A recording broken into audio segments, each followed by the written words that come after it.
Assalamualaikum. I'm gonna have my online Islamic seminar titled The Rules of Fasting and What Pertains to the Rules of Fasting.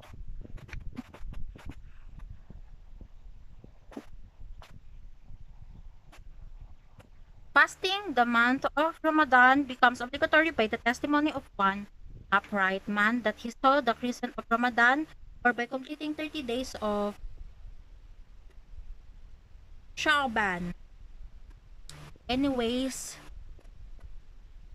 this articulation of mine is based on the fasting article inside Sharia law. Fasting is obligatory upon every accountable Muslim who is able to fast. Hence, it is not obligatory on the original couple, the insane, or the child, except that the guardian of the mumayyiz child is obligated to order them to fast after they turn 7 years old, provided the child can endure fasting, and it is an obligation to hit them for neglecting it after they turn 10 years old. As was mentioned regarding prayer, fasting is not obligatory on those who cannot endure it due to old age or sickness. It is not valid nor permissible for the woman in the state of menstruation or postpartum leading to fast, where she must make up the days she missed. It is permissible for the traveler of a long distance, which is the distance that permits shortening the period, to not pass, provided they pass the residential perimeter before dawn. As for the person who initiates their travel after dawn, then it is not permissible for them to break the fast of that day. The traveler is permitted to omit fasting even if fasting is not difficult for one. Although it fasting is not difficult, it is better for such a traveler to go through with fasting. The sick person, pregnant woman, and nursing woman are not obligated to fast if it causes them severe difficulty, namely that which permits performing tayammum, such as fear of death, impairment of a body part, or prolongation of one's ailment. But they are obligated to make up these missed days, similar to those who broke their fast inexcusably. As for those who break their fast because of old age or an incurable illness, they are only obligated to pay fidya. It is an obligation regarding the obligatory fast to have the intention at night, after sunset, and before dawn, and to specify what one is fasting in their intention, such as fasting a day of Ramadan, or fasting to fulfill a vow, or for expiatory purposes. This intention must be repeated every day one seeks to fast. Hence, it is not sufficient to make an intention at the start of the month Ramadan for the whole month. Also, it is obligatory to abstain from anything that nullifies the fast.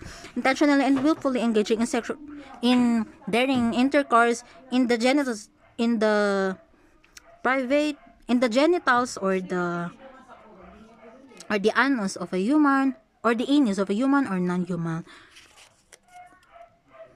the private body part of the specific private body part of a human or non-human, while knowing that it is prohibited. This invalidates the fast of both parties. Masturbation, inducing ejaculation, without engaging in daring intercourse, rather by using the likes of one's own hand, his spouse's, or another's. This nullifies the fast when done knowingly, intentionally, and willfully. Inducing vomiting while knowing that it is unlawful and remembering that they are fasting. Induced vomiting means to make oneself regurgitate on purpose by, for example, inserting the finger in the mouth. This nullifies the fast if the vomit reaches the point of articulation of the letter ha, even if none was swallowed. It is an obligation to abstain from committing apostasy.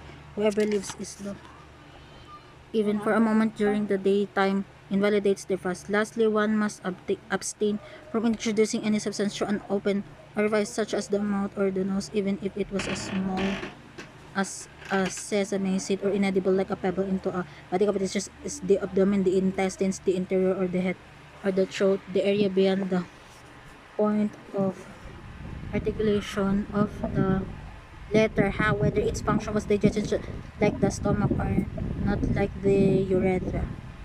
This invalidates the fast when done willfully while knowing it is unlawful, and remember that one is fasting. Hence, if the person fasting eats or drinks absent-mindedly, it does not invalidate their fast. Inserting any substance through the aforementioned bodily orifices invalidates the fast, except one's pure and unmixed saliva from one's from inside one's mouth with the condition that does not separate from the mouth before being swallowed. The saliva being swallowed must be pure and unaltered by extraneous substances. Therefore, the person who swallows saliva mixed with a pure or an impure substance invalidates the past. On the other hand, smelling air permeated with perfume or frankincense does not invalidate the past because they are no longer physical entities. For the validity of the person's past, one must not become insane even for a moment or lose consciousness for the entire day. So if one's unconsciousness did not cover the entire day, their past is valid, or else if someone lost consciousness from dawn until sunset, their past is invalid. It is invalid and sinful to fast the 2 Eid days, Eidul Fitr and Eidul Adha, which are respectively the 1st of Shawwal and the 10th of Dhul Hijjah. And it is also invalid to fast the days of At-Tashriq, which are the 3 days after Eidul Adha. It is also invalid to fast the second half of the month of Sha'ban and the day of Daud, which is the 30th of Sha'ban, when a group of people whose word is not binding in establishing the beginning of Ramadan, like children and enormous sinners, to talk about seeing the crescent of Ramadan unless one joins the fasting of these days. If one connects the second half of Sha'ban to the days before it by fasting the 15th of Sha'ban followed by the 16th and so on, or if one is doing so with the purpose of making up a fast